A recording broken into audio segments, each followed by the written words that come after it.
राजकारण, समाजकारण, कोकणातील प्रत्येक घडामोड. सिंधुदुर्ग 24 तास आता नव्या रूपात.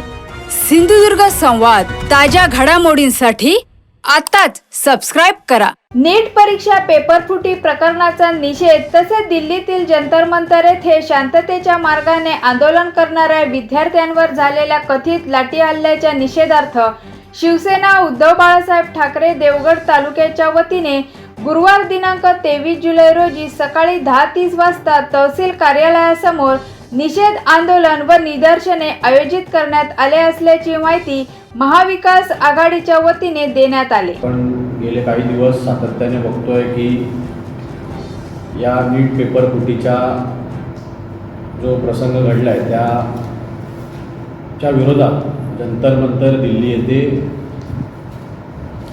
सोनम वांगचुक आणि त्याचप्रमाणे अभिजित दिपके या दोघांच्या माध्यमातून निषेध व्यक्त केला जात आहे. आणि सातत्यानं शिक्षण मंत्री देशाचे धर्मेंद्र प्रधान यांच्या राजीनाम्याची मागणी तरुणांच्या वतीनं विद्यार्थ्यांच्या वतीनं केली जाते.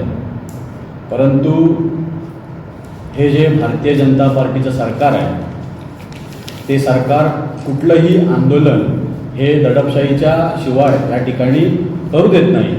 प्रत्येक आंदोलनावर या ठिकाणी त्यांची दडपशाही ही कायम आपण बघितलेली आहे. देवगड तालुक्याच्या वतीनं महाविकास आघाडीच्या वतीनं उद्या दिनांक 23